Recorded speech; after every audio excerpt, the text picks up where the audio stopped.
नमस्कार, मैं हिमांशु मिश्रा और आप देख रहे हैं द इनसाइड स्टोरी। तो लखनऊ से लेकर दिल्ली तक हलचल मची हुई है, सियासी गलियारों में उफान आया हुआ है और ये सब इसलिए क्योंकि लोकसभा चुनाव में देश के सबसे बड़े सूबे उत्तर प्रदेश की स्थिति को पलटकर जनता ने रख दिया। अब ऐसे में जो आगामी उपचुनाव है उसको लेकर गहमागहमी मची हुई है और उसकी हार जीत बहुत कुछ तय करने वाली है। कांग्रेस और समाजवादी पार्टी जिस तरह से उन्होंने लोकसभा चुनाव लड़ा उसी तरह से उपचुनाव लड़ने की तैयारी कर रही है। कहा जा रहा है कि 7 सीटों पर समाजवादी पार्टी जबकि कांग्रेस 3 सीटों पर चुनाव लड़ सकती है। फाइनल नहीं है लेकिन ये बातें हो रही हैं। दूसरी तरफ भारतीय जनता पार्टी के खेमे में गहमागहमी क्यों मची हुई है और अब क्योंकि मैंने बोला शुरुआत में ही कि लखनऊ से दिल्ली तक आवाजाही बहुत हो रही है, तो इसका क्या कारण है, ये जो गहमागहमी हो रही है ये कहाँ पहुंची है, इसको लेकर चर्चा करेंगे। डॉक्टर संजीव त्रिवेदी जी हमारे साथ हैं। संजीव जी, किस तरह से देखा जाए इस पूरी कवायद को कि लखनऊ से कुछ नेता दिल्ली आ रहे हैं, फिर दिल्ली से वापस जा रहे हैं, रिपोर्ट्स आ रही हैं, सीएम योगी आदित्यनाथ की कुर्सी खतरे में बताई जा रही है, दूसरी तरफ इंडिया गठबंधन अपने आप में मजबूत है, क्या परिस्थिति बनती हुई दिख रही? देखिए, ये जो तनाव था इसके प्रथम चरण का पटाक्षेप हो गया है और अभी तक जो भी आपने देखा इस मैच में कितना किसने स्कोर किया ये जनता पर है, लेकिन ये ज़रूर तय है कि भारतीय जनता पार्टी विपक्ष के साथ ये मैच नहीं खेल रही थी, अपनों के साथ खेल रही थी। और इसकी ज़रूरत इसलिए आन पड़ी क्योंकि लोकसभा चुनाव के जो नतीजे आए वो ऐसे थे कि ज़बरदस्त हलचल मची हुई है भारतीय जनता पार्टी में। और उसकी वजह बहुत स्पष्ट है कि दिल्ली में शासन जिसको भी करना है उसे अपने आप को उत्तर प्रदेश में मजबूत रखना पड़ेगा और ये हमेशा से भारतीय राजनीति की परिपाटी रही है। आप उत्तर प्रदेश हार करके दिल्ली में शासन नहीं कर सकते हैं और उत्तर प्रदेश भारतीय जनता पार्टी हार गई है इस बार। लिहाजा इस तनाव को बखूबी महसूस किया जा सकता है। अब जब हार होती है तो 2 तरह की चीज़ें होती है। सर्जरी होती है कि भाई आखिर किस तरह से इस हार को जीत में तब्दील किया जा सकता है। उसके बाद कुछ लोगों को त्याग करना पड़ता है, कुछ लोगों को हटना पड़ता है, नहीं हटते हैं तो हटाए जाते हैं। तो उसकी एक रूपरेखा भी तैयार है। प्रश्न ये है कि उस पूरे प्लान ऑफ एक्शन को क्या ज़मीन पर उतारा जा सकता है। और सामने खड़े हैं योगी आदित्यनाथ। योगी आदित्यनाथ जिनकी अपनी एक पर्सनालिटी हाल के दिनों में, ख़ासतौर पर जब से वो मुख्यमंत्री बने और उसके बाद बुलडोज़र के ज़रिए उनके अपने एक रुतबे का एहसास उन्होंने पूरे देश को कराया और हिंदुत्व के सबसे बड़े इमेज के तौर पर अपनी एक पहचान उन्होंने बनाई। और ऐसा लोग मानने लगे कि देखिए, अगर जो मोदी जी का कार्यकाल है उसका जब भी समापन होता है तो अगले नंबर पर भारतीय जनता पार्टी की तरफ से योगी होंगे।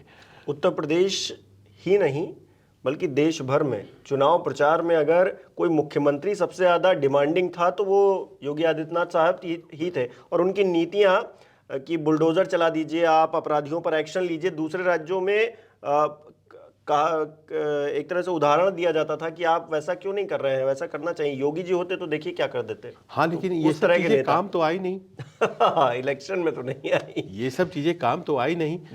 उनके विरोधियों को मौका मिला और आज की तारीख में अगर ये डिबेट हो रही है हर जगह तो वो इसलिए कि चुनाव में ख़राब प्रदर्शन रहा योगी आदित्यनाथ का।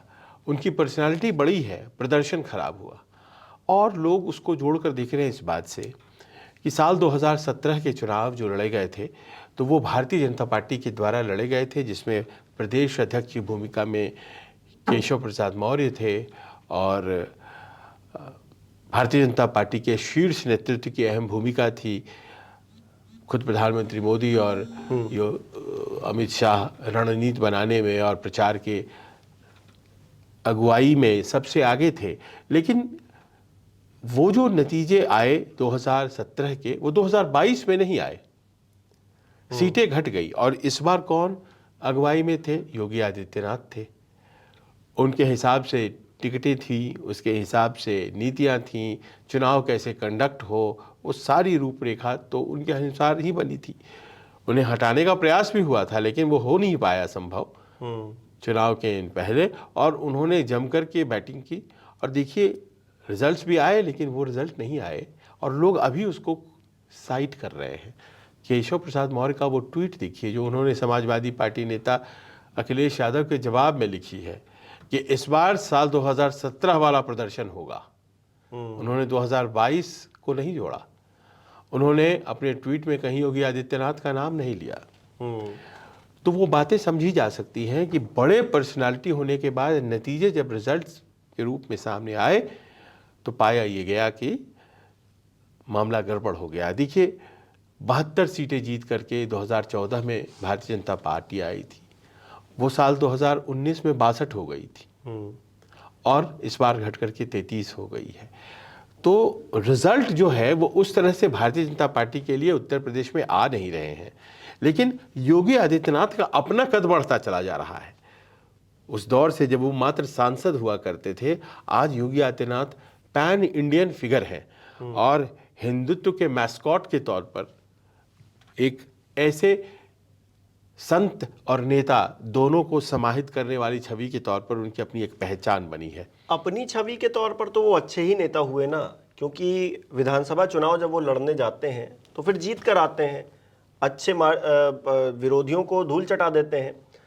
अब जब लोकसभा चुनाव की बात होती है, फेस किसी और का होता है, वहां पर मात खा रहे हैं, तो इसमें गलती क्या सिर्फ योगी आदित्यनाथ की है या फिर कुछ लोग अपनी अपनी जो बंदूक रख के चलाने वाली दूसरे के कंधे पर होती है, उनको एक तरह से वो बना दिया है योगी आदित्यनाथ को कि गलती हमारी थी, हमारी जिम्मेदारी भी थी, लेकिन हम पूरी जिम्मेदारी एक व्यक्ति पर डाल दे रहे हैं।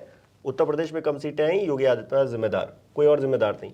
ये कोई और नहीं, खुद योगी आदित्यनाथ ने ये बातें जो है अपनी तरफ से रखी हैं, उनके खेमे ने रखी हैं कि जहाँ तक सवाल हार जीत का है तो उसमें किसी एक व्यक्ति पर तो ठीकरा फूट नहीं सकता है। अति आत्मविश्वास उन्होंने कहा लोगों में था। अब उसका अर्थ आप समझ लीजिए, अति आत्मविश्वास मतलब हर उस व्यक्ति को टिकट दे दिया गया जो कि पहले से सांसद था, लेकिन उसमें बहुत से ऐसे लोग थे जो योगी आदित्यनाथ के आकलन के अनुसार टिकट पाने के लायक नहीं थे, लेकिन उन्हें भी टिकट दिया गया। यह अति आत्मविश्वास है। एक व्यक्ति के नाम पर देखिए, मोदी का परिवार, संघ परिवार तो समझ में आती है, तो फिर सीधे की सीधे आपने मोदी जी पर बेस किया चुनाव को। उसका नतीजा ये हुआ कि आप मुझे कैसे कह सकते हैं कि हमने फेलियर हासिल किया है। आप तो कोई योगी का चेहरा आगे करके लड़ रहे हो, ऐसी बात तो नहीं थी। गोरखपुर के आसपास की सारी सीटें जीत गए हैं, तो राजनाथ जी के लखनऊ के आसपास की सीटें नहीं जीती हैं, भाई वाराणसी के आसपास की सीटें, तो फैक्टर्स तो बहुत है। फैक्टर्स बहुत ज़्यादा होने के बावजूद आप मुख्यमंत्री अगर हैं तो जिम्मेदारी आपकी है। लेकिन इस राउंड में, इस खींचतान के राउंड में योगी जी ने अपने आप को बचा लिया और बड़े हनक के साथ बचाया है, क्योंकि सामने में उनके पास एक अपॉर्चुनिटी है और वो अपॉर्चुनिटी है 10 सीटों पर जो उपचुनाव होने हैं। और राजनीति में देखिए, एक दिन बहुत बड़ा समय होता है, सब कुछ पलट जाता है। एक दिन ऐसे अच्छे दिन नतीजों के सामने आ जाएं अगर, तो सब कुछ फिर से वही हो जाएगा और माना ये जानने लगेगा कि योगी में दम है। आज की तारीख में जो कहा जा रहा है कि सारी नीतियां उनकी गलत थी, यहाँ तक कि निषाद भी कह दे रहे हैं कि आप बुलडोजर चलाइएगा तो वोट थोड़े ना पाइएगा। तो इस तरह से उन्हें एकोमोडेट करना पड़ा है, राजभर को भी, जो मेरी जानकारी है उनको एकोमोडेट करके वो खुश नहीं है। आपने देखा होगा कितना दिन लगा था उनको मंत्री बनाने में। बिल्कुल। तो आज की तारीख में देखिए, राजनीति में ये बात तय हो गई है कि एक खेमा है भारतीय जनता पार्टी के भीतर जो योगी आदित्यनाथ से नाखुश है, उनको रीज़न मानता है। लेकिन इस पूरे प्रकरण में जो पिछले 4-5 दिनों में हमने देखा, बात यही आकर रुक गई है कि सामने उपचुनाव है। उपचुनाव के नतीजे क्या आते हैं उपचुनाव के नतीजे अगर माकूल आते हैं भारतीय जनता पार्टी के लिए, तो आप मान करके चलिए कि जिस तरह से योगी आदित्यनाथ अपने आप को लेकर के चले हैं, वो और ज़्यादा अग्रेसिव हो जाएंगे। जब लोकसभा चुनाव में हाफ हो गए तो इन 10 उपचुनाव में क्या अच्छा प्रदर्शन कर पाएंगे, जबकि सामने तस्वीर वही है, अखिलेश यादव, राहुल गांधी, वही फॉर्मूला पीडीए का फिर से लागू होने जा रहा है और नतीजे बहुत ज़्यादा भारतीय जनता पार्टी के पक्ष में रहेंगे। ऐसा इसलिए नहीं क्योंकि वो जो सीटें जिन पर लड़ा जा रहा है, 5 तो समाजवादी पार्टी के खाते में ही थी, तो अब वहाँ पर बहुत बढ़िया प्रदर्शन हो जाएगा, इस बात की उम्मीद नहीं है।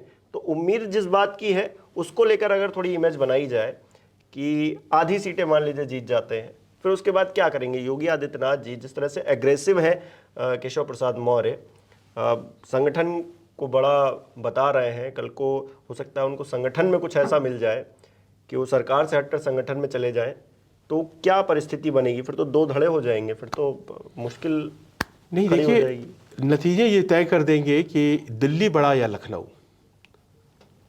नतीजे ये तय कर देंगे कि जो दिल्ली में बैठे पार्टी नेतृत्व के लोग हैं और उसमें पार्टी अध्यक्ष हैं, गृह मंत्री हैं, प्रधानमंत्री हैं, उनकी चलेगी उत्तर प्रदेश में या फिर योगी आदित्यनाथ की चलेगी। योगी आदित्यनाथ एक इम्पॉसिबल को अटेन करने की कोशिश कर रहे हैं। भारत का कोई प्रदेश नहीं है जहां पर दिल्ली की नहीं चलती है, कोई प्रदेश नहीं है। आपने मुख्यमंत्रियों के चयन में हाल में राजस्थान में, मध्य प्रदेश में देखा होगा कि दिल्ली क्या ताकत रखती है भारतीय जनता पार्टी में।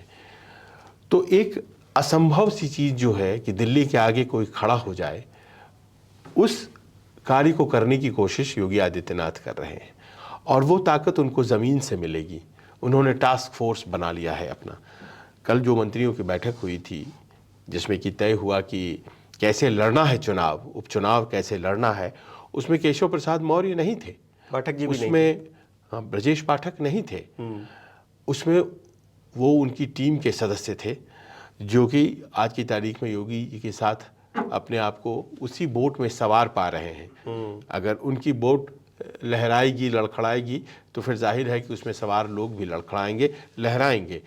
तो ये जीतना है। आपने सही कहा कि चलिए ठीक है कि सीटें जो हैं वो कुछ समाजवादी पार्टी की हैं 10 में, पर प्रश्न ये है कि अगर माकूल नहीं आता है जैसा कि आपने कहा, तो हम इस बात को महसूस करेंगे कि जो सपोर्ट को जीत में कन्वर्ट करने की क्षमता होती है उसमें योगी आदित्यनाथ 19 पड़ रहे हैं।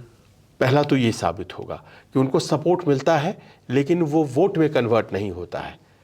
वो बगल के राज्य बिहार में हम लोग तेजस्वी यादव के केस में देखते हैं, सपोर्ट बहुत मिलता है पर वोट जो है वो सीटों में कन्वर्ट नहीं होती है। तो यहाँ भी जो 2017 में आया था वो 2022 में नहीं आया, जो 2014 में आया था वो 2019 में नहीं आया, और जो 2019 में आया था वो 2024 में नहीं आया।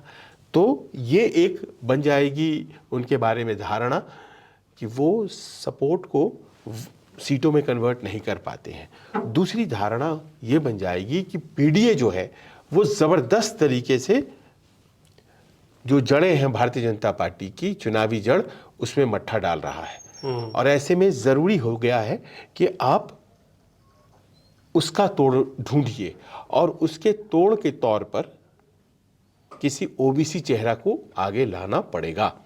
ओबीसी चेहरे को अगर आगे आप लेकर के आते हैं तो फिर आप ये समझ लीजिए कि वो ओबीसी चेहरा जाहिर है कि आज की तारीख में केशव प्रसाद मौर्य ही होंगे। केशव प्रसाद मौर्य जो कि 2017 के पहले प्रदेश अध्यक्ष थे और उन्होंने प्रदेश अध्यक्ष के तौर पर वो बड़ी जीत दिलाई थी, तो संभव है कि वो आ सकते हैं। तो ऐसे में जो मौजूदा हैं अध्यक्ष, उनका क्या होगा? तो वो भूपेंद्र चौधरी हैं, वो आसानी से जा सकते हैं पार्टी में जा सकते हैं और पार्टी में जाकर के उन्हें मंत्री पद से नवाजा जा सकता है, क्योंकि जो जाट सपोर्ट है वो अपने साथ जयंत चौधरी लेकर आ चुके हैं। तो ऐसे में उनका अब मंत्रिमंडल में जाना और जो जाट वोट बैंक है उसके लिए जयंत चौधरी का यहाँ पश्चिमी उत्तर प्रदेश में होना काफ़ी है। तो एक ओबीसी चेहरे के तौर पर संभव है कि केशव प्रसाद मौर्य जो हैं वो प्रदेश अध्यक्ष बन सकते हैं। लेकिन जितने लोग ये सोच रहे हैं कि शायद योगी आदित्यनाथ को हटा दिया जाएगा, इस बात की संभावना बिल्कुल ही नहीं है, क्योंकि उनको हटाने का मतलब उत्तर प्रदेश की ज़मीन पर वो दरार को साफ दिखाने वाली बात हो जाएगी, और ये बहुत आसानी से कोई नहीं कर पाएगा। यानी कि जो फेट है वो हो सकता है कि आने वाले दिनों में तय हो जाए, योगी आदित्यनाथ का 2027 में तय हो जाए या कुछ और चीज़ें हो जाए, लेकिन फिलहाल वो अड़ गए हैं और अपने यूँ कह लीजिए कि जो एक प्रदर्शन को लेकर के वो हमेशा से बड़े कॉन्फिडेंट रहे हैं, उस प्रदर्शन के दम पर वो आने वाले दिनों में अपनी ताकत को दिखाएंगे। दिल्ली को दिखा पाते हैं या नहीं, ये अपने आप में बड़ी बात हुई। चलिए, वो ताकत दिखा पाते हैं या नहीं दिखा पाते हैं, चुनाव में किस तरह का प्रदर्शन करते हैं, इस बात पर निर्भर करेगा। और हार जीत काफ़ी मायने रखेगी। मैंने शुरुआत में ही कहा था, अगर जीतते हैं तो फिर राह आसान होगी, और हार जाते हैं तो फिर विरोधियों से तो बाद में लड़ेंगे, अपनों से ही पहले सीएम योगी आदित्यनाथ को लड़ना होगा, जो कि उनके लिए अच्छी स्थिति नहीं कही जाएगी। आपको क्या लगता है इस विषय पर, हमें कमेंट करके बताइए। बहुत बहुत शुक्रिया।